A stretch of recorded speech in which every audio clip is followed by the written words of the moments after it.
নির্ভয় গ্রাম একটা এমন গ্রাম হবে যেখানে আমরা কেবল গ্রামের মানুষ যারা নির্ভয়ে নিশ্চিন্তে বেঁচে থাকতে পারেন তাদের এই অধিকারটা তুলে দেওয়াটাই একমাত্র কাজ নয়, তার সঙ্গে গ্রামে যে সমস্ত ছেলেমেয়েরা বিপথে চলে গেছে, যারা ক্রাইমের পথ বেছে নিয়েছেন, তাদেরকে কি করে মূল স্রোতে ফেরত আনা যায় সেটাও কিন্তু আমার একটা মুখ্য উদ্দেশ্য। যার জন্য আমি পরিকল্পনা নিয়েছি গ্রামে গঞ্জে যাদেরকে পুলিশ বিসি মানে ব্যাড ক্যারেক্টার হিসাবে চিহ্নিত করেছে, যাদেরকে হিস্ট্রি শিটার বলা হয়, তাদেরকে আমার পাশে তুলে নিতে হবে, তাদেরকে হাত ধরে ডেকে আনতে হবে, তাদেরকে প্রশাসনের সঙ্গে একটা সুন্দর সমাজ সেতু তাদের মধ্যে বানিয়ে দিতে হবে, যেন তারা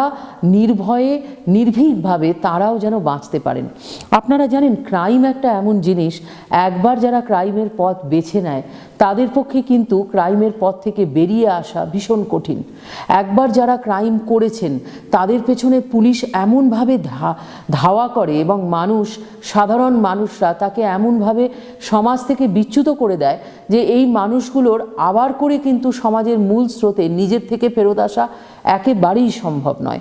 তাদেরকে যদি আমাকে মূল স্রোতে ফেরত আনতে হয় এবং তাদেরকে যদি আমরা মূল স্রোতে ফিরিয়ে আনতে না পারি, তাহলে কিন্তু নির্ভয় গ্রাম প্রকল্প কখনোই সাকসেসফুল হবে না।